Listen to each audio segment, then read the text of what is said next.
So, I'm going to jump right into this, man. Star Wars, The Last Jedi. It came out, and I'm going to be discussing it with someone that is a day one Dead End Hip Hop supporter. And I'm talking about from the very beginning. This dude has been a huge supporter of what we've done.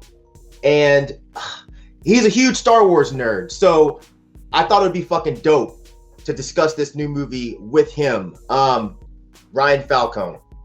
Hey man, thanks for having me on. Of course, like you said, day one Dead End Hip Hop. Just for all the people that think that they've been supporting Dead End Hip Hop, day one right here. So we actually recorded this discussion yesterday, but I was a fuck up and I didn't actually record it, so it didn't work. And then since we recorded it, I went and saw the movie a second time, which I'm happy about. So once again, I'm going to start with you, sir.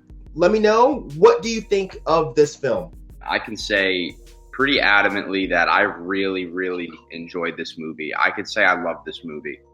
There are positives in this movie that I love, obviously. And even though you can love a movie, it's definitely got its flaws. But I want to talk about some of the positives that I love. I loved the Luke-Rey dynamic in the movie. I thought that Mark Hamill and Daisy Ridley had a great chemistry together on screen. I loved Kylo Ren. I thought Kylo Ren was absolutely fantastic in this movie. I loved his character development. I love that he slammed the mask right away and was like, I don't need this anymore. I don't need to hide behind this, because that's kind of what it was. His character development in this movie was probably the best character development of any character development in this movie for any of the new characters. I mean, they continued to show the conflict inside of him throughout the entire film. And more importantly, I loved that Rey's parents were just nobody. And I thought that was really powerful. It showed like that the Force could come from literally nowhere. I loved that they brought Yoda in, and it showed that even though Luke is the Jedi Master now, you still have that like master apprentice dynamic where it's like, he's like, oh, young Skywalker, you know, you still have your issues, and he's still telling him that. And Luke was a pain in the ass in this movie, but Luke was always a pain in the ass. But that's kind of Luke's character. That's who he's always been. He's always been that guy that was, you know, oh, I don't have to listen to you, or oh, I do what I want to do. And most importantly of all, the best part about this movie were the Porgs. I mean, the Porgs made me absolutely love this movie. The dynamic between them and Chewie, I thought was the best character dynamic that any two characters could have in a film. They should win an Oscar or something. I don't know, but is that possible? Yeah, the Porgs. Myke, you want to talk about what you liked about the movie, or how you felt about the movie, or? Here's the interesting thing. So when I walked out of the theater originally, when I saw it on Friday, I was very, very, very upset. I was extremely annoyed by the comedy that I feel like was unnecessary. I was extremely annoyed by the terrible one-liners. I thought the dialogue was absolutely atrocious in this film. But here's the thing. I think that 2 viewings is absolutely essential before you make up your mind. I went and saw it again, and I walked out liking it way more. I don't think it's any better of a movie than I thought it was Friday. I think the thing is, I was ready for the parts that I hated. I knew that the corny one-liners were coming. I knew that the terrible humor was coming. I knew the dialogue was going to be bad. So this time I could ignore that, and I could pay attention to the parts of the story that actually mattered. Some of the humor was good. I hated the Luke like brushing his shoulder off. I know you really hated that. That was probably your most hated part of the movie? That seriously infuriated me. That is just not something that Luke would do. Not only that, it's a very modern trope. And that was why I didn't like a lot of the humor. Okay, so let's get into Finn then and his character in this movie. I really loved Finn in The Force Awakens.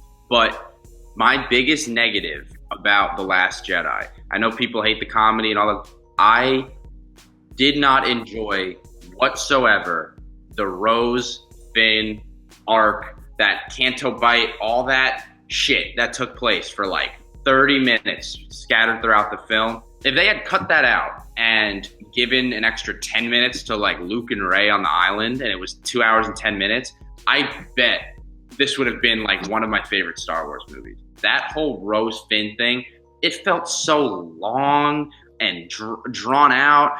And most of it, I was like, who could possibly care about any of this right now? You bring in this new character, Rose, that they try to build sympathy for because they kill her sister in the first scene in the movie.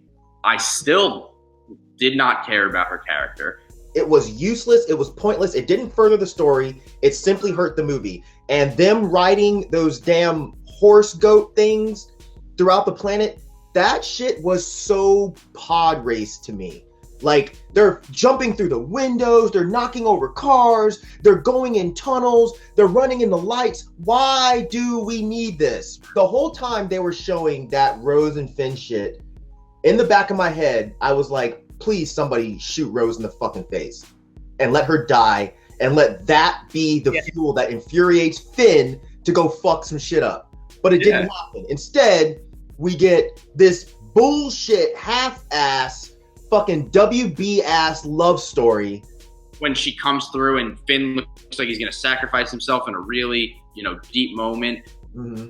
Comes out of nowhere and just rocks his speeder, and then she's like, you're supposed to, I don't remember the exact lines, but like, you save the ones you love. I saved you. You save the ones you love. How do you love this Negroid after fucking an hour? What are you talking about? You don't even know him. It's the awkward kiss in the history of Star Wars. Absolutely. So we talked about Rose. Vice Admiral Holdo, I did not like her either. I understand it then, she's trying to be a leader. She's looking out for everybody. I was like, you just came across unlikable and an asshole. Like, from the very beginning. I'm happy she actually went through with sacrificing herself, so I don't have to see her ever again. I didn't really hate her. What I hated was what they did with her. I think that whole story arc made no sense. You're having this conflict with Poe because Poe thinks you're going to abandon the ship, and Poe thinks that you need to save the ship. Just fucking tell him what you're doing. Just be like, yo, we're gassing up the transports. They're not scanning for transports, so I feel like we can get away, and they'll keep chasing the main ship. Problem solved. Poe would have been like, all right, dope, cool, let's move on. Like, he's one of your best pilots. He's one of your best, guys in the fight. Why are you keeping him out of the loop just for the sake of keeping him out of the loop? Because it shows the level of shitty writing that Ryan Johnson does. He wanted more drama in this. He wanted this fucking One Tree Hill bullshit dynamic to keep happening in this Star Wars film. One of the negatives I had of this movie was Leia flying through space. That's everyone's negative. That fucking Superman, Doctor Strange bullshit had no purpose and no point in this movie. We all assume that Leia is force sensitive because of who her lineage is, outside of communicating telepathically. This is the first time we've actually seen her in a movie use the force, and she does that. They should have just either let her die at that point or just cut that whole part out. But once again, this is Ryan Johnson's terrible writing decisions. She's fucking in space, floating, doing flips and shit. And then all of a sudden she's just like, and then becomes fucking Superman and just shoots across space. Maybe she was the thing that the little kid with the broom at the end saw flying hyperspace. He saw Leia shoot right through. If you can do that, you should have let her die, because it would have been so powerful to the story. That would have been the perfect scene. When I first saw that the first time, I felt something. I was like, wow, man, like, that was perfect. And I felt the emotion of the fight, of the battle. You knew you were in for something for the rest of the movie. You knew you were in for a battle. A lot of people were like, well, they should have just killed her there because she's dead in real life. And my response to that is, but she was supposed to play, at least from what I read, she was supposed to play a much larger role in episode 9. And they didn't know she was going to die. So when she died in real life, yeah, they could have gone back and reshot all of that stuff. But I think at that point, they were too far into it. Yeah. So let's talk about Snoke. Okay. Now, I know you were pretty much okay with what they did with Snoke. I love that they killed him, and I love that scene. I think it's probably the most powerful scene in the movie. Like, you could feel that, like the emotion of that.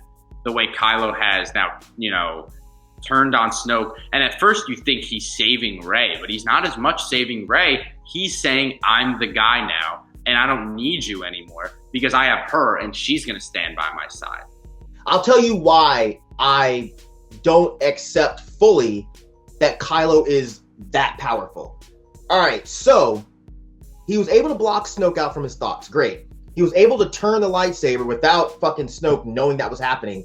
But he wasn't able to tell that Luke was a fucking Tupac hologram on Crate. Now, fine. Luke is this super powerful Jedi. He's one of the most powerful Jedis we've seen so far. Fine. But if Kylo is that powerful, you mean to tell me that the whole time they're fighting, Kylo doesn't sense that something's wrong? He's so emotionally torn that Luke is there that he's letting his emotions get the best of him, which is one of the things that Jedi always talk about is you got to put your emotions aside. He let his emotions and his feelings get into him enough to where he couldn't sense that Luke wasn't really there. That makes sense. Come on. No, it does. I understand that. Mm-hmm. I'm not cool with it. I'm not cool with it because I still think it was a garbage ending to this film. You're not cool with it because you don't like the way Luke went out. But the thing is like, once again, I get back to like, if Luke didn't just, as you like to say, disappear from exhaustion, which is what I don't think is true. At the end of that film, I don't think you would have cared as much about that. I still would have. If Luke had lived through this movie, but he still did the hologram shit, I'd have been like, what the fuck? That was dumb. Just like I said yesterday, with the end of this movie and how they did Luke, I felt disrespected as a Star Wars fan. I still feel that way 100%. My second viewing only helped me to ignore a lot of the shit that I hated. But I still hate those parts. That whole interaction with Luke, I still hate. Him dying, whatever the fuck he did at the end, I still hate. I think it would have made 10 times more sense if Luke got his bitch ass on that X-Wing that was in the water, rode to the planet, came out, wrecked like 3 or 4 of those AT-ATs, and then at some point he had to be killed by Kylo. I would have been totally 100% fine with that. And is that fan service? Absolutely. This is someone that I have grown up with since I was like 8. So for him to just show up as a hologram and then poof away later on, no, I'm not cool with it. And I'm not going to be. I'm okay with it though. That's the thing. Is like, I didn't hate the way he died. Yeah, I know. I don't hate the way because he became one with the Force. If I saw Luke Skywalker get brutally murdered with a lightsaber, I don't think I would have been cool with that. No one wants to see him get sliced and diced. Not sliced and diced, but if he got skewered like fucking Han did, or he got something happened, I would have been totally fine because he went out the way we would expect Luke Skywalker to go out. Not floating on some rock and then poof, I'm just gone. Now, I would have preferred that I actually got to see a battle between him and Kylo. Yeah. Like a legitimate lightsaber battle. That's what I'm talking about. I wouldn't have cared if it ended with him saying the same, see you around, kid, and he just disappears, I fully understand why Mark Hamill said he fundamentally disagreed with everything they did with his character in this movie. I totally get it. Because this is not the Luke Skywalker that we've known. And fine, Ryan Johnson wants to do something new with the films. Great, do that. But don't totally fuck up one of the main characters that we've come to enjoy. I don't think he totally fucked him up, though. I think he did. I know. But you didn't like the ending, did you? But did you dislike everything leading up to the ending? No, everything else was fine because Luke has always been a whiny little bitch. And it makes sense that he'd be a whiny little bitch of an adult. I was totally fine with Luke dying.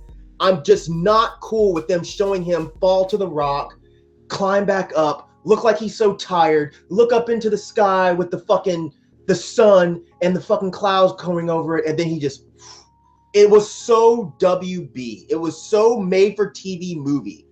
I didn't need that. Give me something better for the most important character in Star Wars. Something about seeing Luke Skywalker get severed with a lightsaber just doesn't feel right to me. But poofing away into clouds with a sun being covered, that's dope. Because he'll always be there. It's hope. Oh my God, that's so corny, dude. That's so corny. You know what? I think we will just have to disagree on that point. I think that was a very polarizing thing to do. Yeah. And I respect him being polarizing, but my problem with Ryan Johnson throughout the writing of this movie is I feel like he was purposely trying to be a contrarian. I feel like Ryan Johnson was purposely saying, I know exactly what all of you want, and I'm going to give you the opposite. Now, if that results in a very compelling story, I'm fine with it. But to me, this did not result in a compelling story. It resulted in a whole bunch of what in the fucks. There's the classic quote, no one hates Star Wars more than Star Wars fans. They got what they fucking asked for because a bunch of them bitched and moaned about how The Force Awakens was too similar to A New Hope. And I didn't care. I know you didn't care. No. It was a great movie regardless, but you had all the issues. Guess what? You got something fucking different. Exactly. He did it on purpose. And it was a fuck up. It was a miss. To me, it was a miss. The whole movie was a miss? You needed it to continue the training of Rey. You needed it to continue the character development. You needed those bits or pieces, not the whole movie. The whole movie as a whole was completely non-essential. The majority of the movie is based on, here's this ship, here's the rebellion, and here is these huge First Order ships, and the only way we can drag this movie out is by waiting for these ships to run out of fucking gas. But I got another one for you that I don't understand. How did the Jedi textbooks end up on the Millennium Falcon? When she pulled out the textbook at the end, or was it was like Finn or somebody else, right? I missed it the first time. When they have Rose and Finn is looking for a blanket, he opens up one of the drawers and the Jedi textbooks are in there. Are you sure they were the Jedi textbooks? I'm 90% sure. I could be wrong, but I'm almost positive. And it wouldn't make sense that Luke put them on there, because Luke, when Yoda blew up the trees, didn't he say like, oh shit, the texts or something like that? That's what Luke thought the books were in there. And Yoda was like, oh, real page turners. Read them, have you? Exactly. Unless Rey is the smartest Jedi and knew all that shit was going to happen and took them and held them and then was like, but that contradicts the whole speech that Yoda gave. These books don't matter. It's about what you can teach and what you can learn and the Force. A physical text doesn't mean anything. So why the fuck did Rey save them? We can only assume that Rey saved him, or we can assume that Ghost Yoda put him on the ship and then just told Luke that shit to make a point. My point that I've made before is, so each trilogy, whether it be the prequels, the original trilogy, or now the sequel trilogy, you kind of have to see all three parts to understand the full story of the characters. A lot of times you can watch a movie and say, I'm not sure, and then you watch the next movie and it makes you appreciate the last movie more. But my gripes with this movie weren't as much story related, except for the Rose and Finn stuff. It was more the comedy and like Leia flying through space, and that's all shit you can fix. Like, that's not gonna make me hate like the next movie. Like, if I hated the story of this movie, then it would make I might not be as optimistic about the next movie, because they're just going to continue the story that I hated in this movie. But I liked the story in this movie. I agree with you 100% that it was mainly just the comedy and the one-liners, like, Phasma looking up at Finn and saying, you've always been scum, and the camera goes right to his face, rebel scum. Dude, I seriously wanted to punch Ryan Johnson in the fucking throat for that shit. I didn't have a problem with that. Oh, you know what it reminds me of? You ever watch Family Guy? Of course. It reminds me of that one episode where Peter keeps walking around kicking people and going, Roadhouse. Roadhouse, yeah. That's what it reminded me of. It was so stupid. Oh, here's something I wanted to ask you about based on your second viewing. Did you have a different opinion on the kid at the end of the movie with the broom? Hated it more. See, I didn't hate it as much my second viewing. I hated it 10 times more. It's so Disney. It's so cheesy. That kind of thing doesn't help further the story as far as we see now. But just like you said, in 9, it might make more sense. Let's say if 9 is 10 years down the road, we now have a more grown up Finn and Rey. And then when they look at these kids as the new generation of Padawans, then it might fit. But right now, I don't see the point. I think it's to show like, oh, there's always hope. There's always going to be rebellion in the galaxy. Leia, and when they were sitting there, they said, oh, there's no one else in the galaxy. No, we've sent out a distress signal. No one else wants to help us. And they're saying, oh, we got to keep having hope. We can't stop fighting. The first viewing, I didn't like it because I thought it was a really weird way to end a Star Wars movie.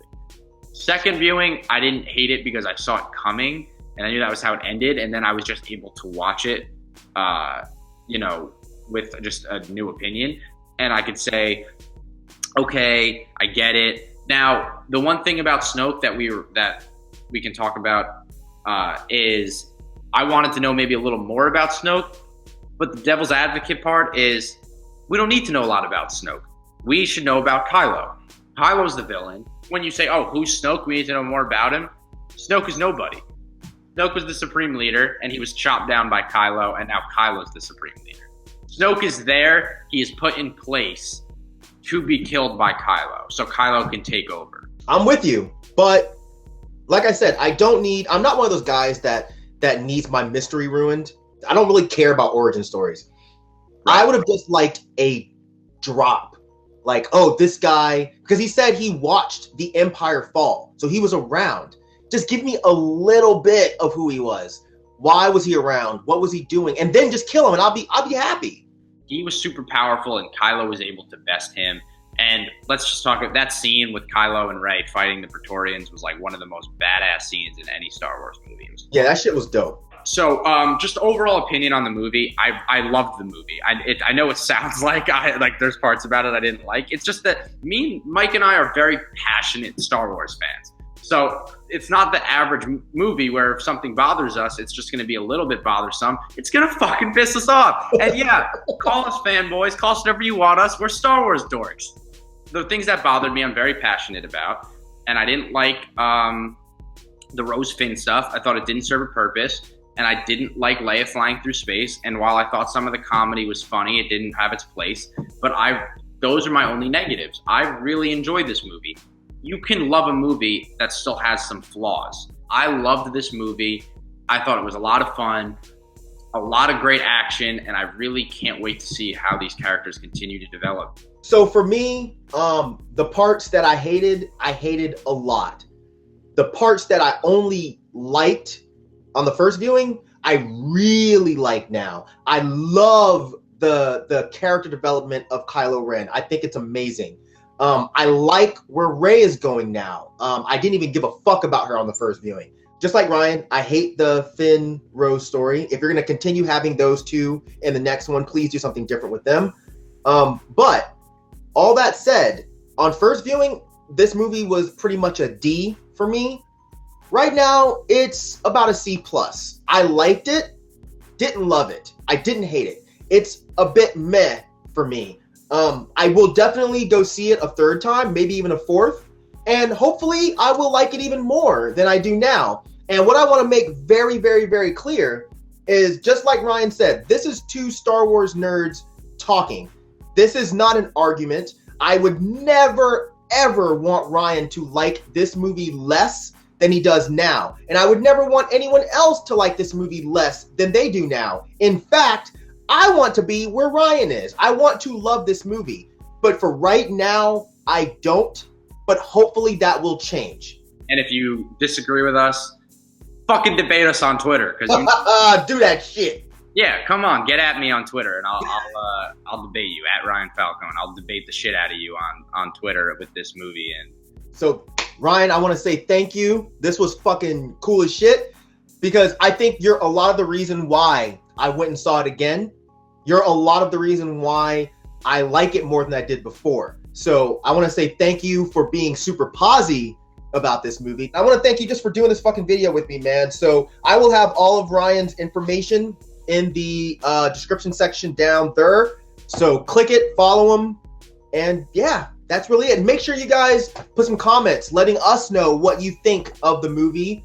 And then, yeah, give us your theories, give us your best arguments on Twitter, man. Let's talk about this shit. So that's it, guys. Peace.